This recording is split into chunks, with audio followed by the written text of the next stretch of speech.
Esteemed Nobel laureates, distinguished guests, ladies and gentlemen, it is an honor to participate in the first Nobel Prize Summit.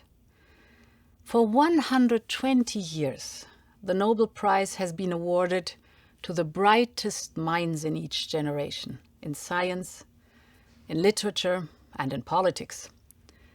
And every Nobel Prize celebrates one leap forward for humanity. Take Marie Curie's radioactivity or Emmanuel Charpentier's genome editing. It's science at the service of humankind. The pandemic has reminded us how much we need science. In the recent past, some political leaders questioned the value of science and the advice of experts. For me, as a medical doctor by training, it was painful to watch. So I'm particularly glad for this opportunity just to celebrate the Nobel laureates' contribution and put renewed trust in science. This year, the whole world has turned towards science to understand what was happening to us. What was this invisible force that shattered our lives and our communities? We've turned towards science for advice and for solutions. And science did deliver. In less than 10 months after the beginning of the pandemic, the first vaccines were approved.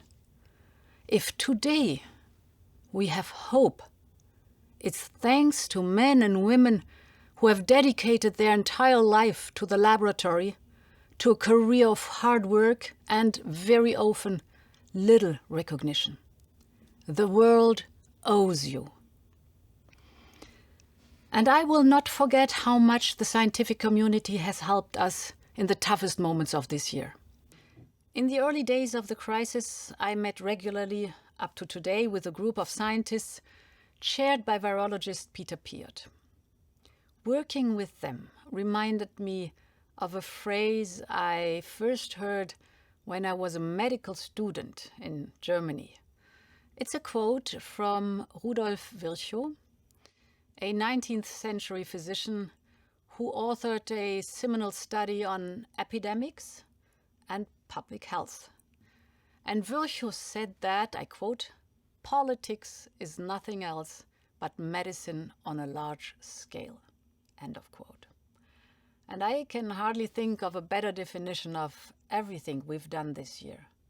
We have relied on science, and we have tried to put politics at the service of science and public health.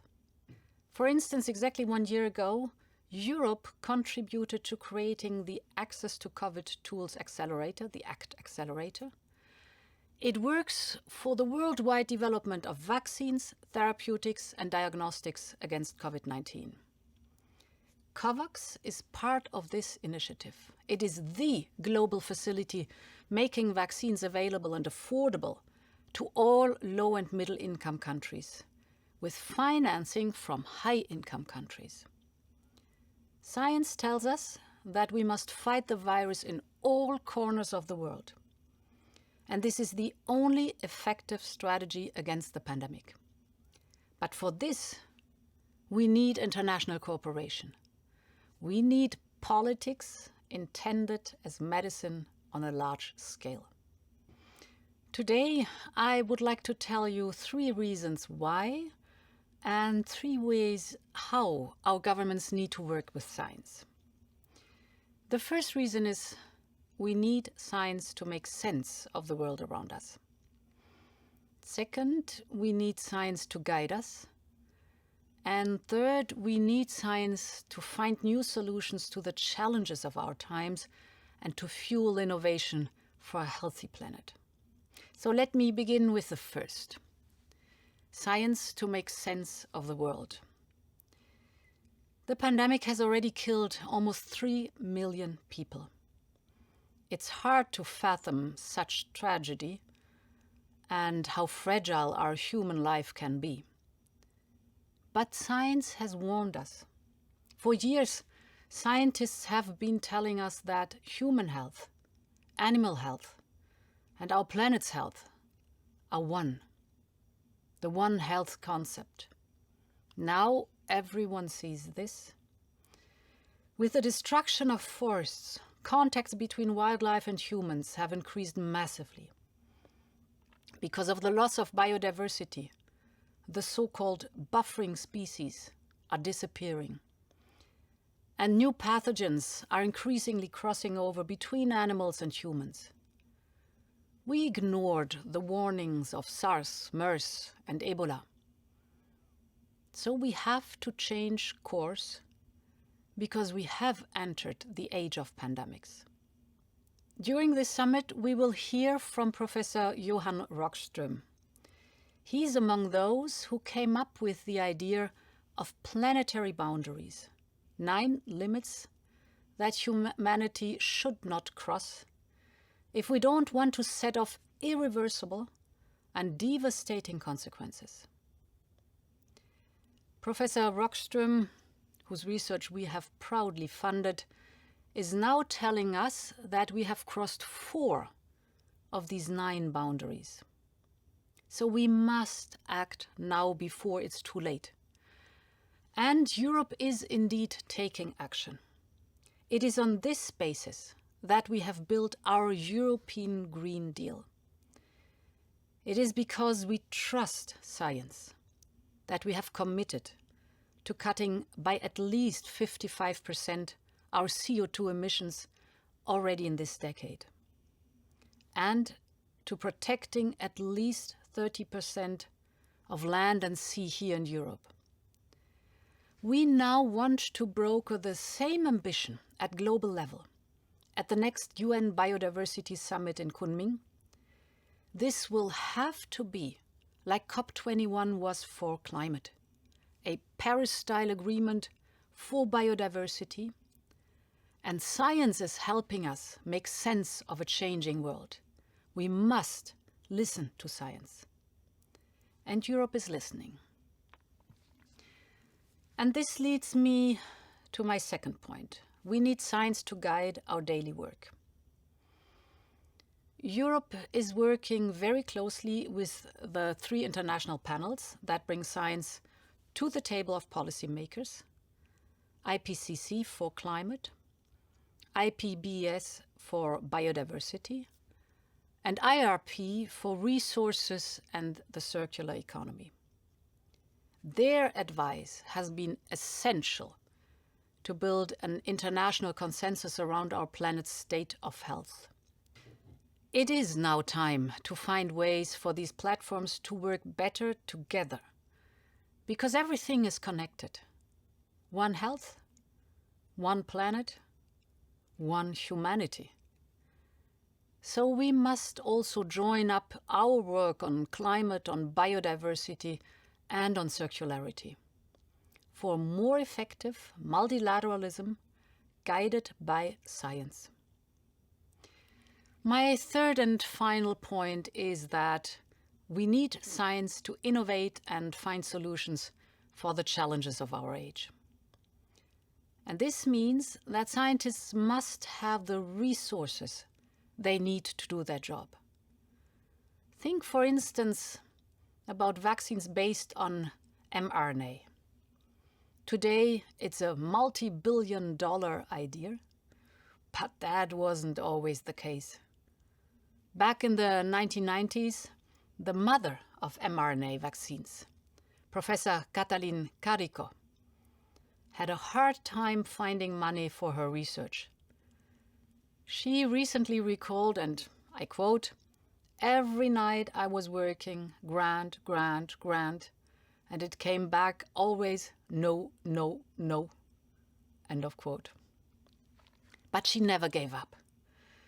And with time, other researchers joined her fight, among them the BioNTech team, who could count on several grants from the European Union. Our scientists must have the freedom to explore the frontiers of knowledge. And for this, governments must support pure science and basic research. This is the foundation of human progress. And at the same time, it is also vital to help bring discoveries from the laboratory to the market. Alongside pure science, we need transdisciplinary science, connecting researchers with business, but also with customers and civil society. And with this in mind, we have developed our new research program, Horizon Europe. It is the world's largest publicly funded transnational research and innovation program.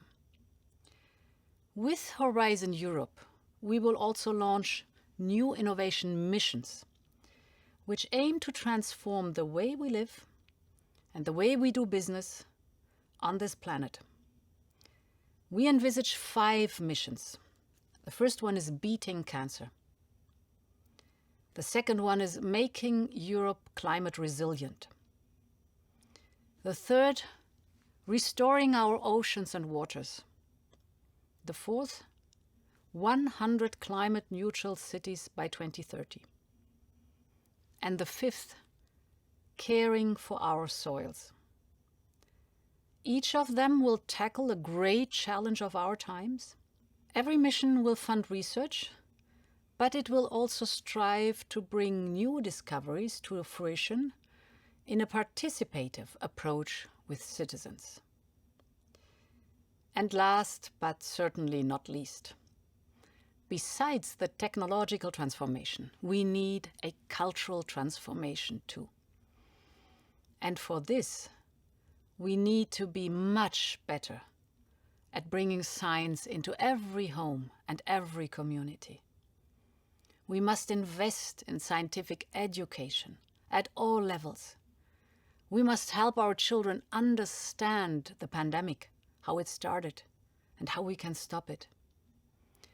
We must help them understand how our planet works and how to save it, with climate education in every school.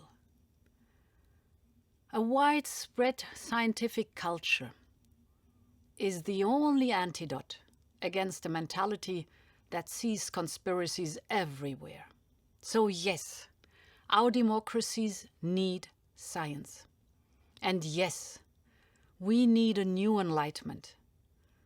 And this is why this Nobel Prize Summit is such an important initiative. Nobel laureates are humanity's best and brightest, the stalwarts of scientific culture. We need you to help our kids understand this complex and beautiful world of ours. We need you on television, on our social media feeds, in our homes. A new enlightenment begins there. So thank you to the Nobel Foundation for your work. And may this Nobel Prize Summit be the first in a long series. Thank you very much for your attention.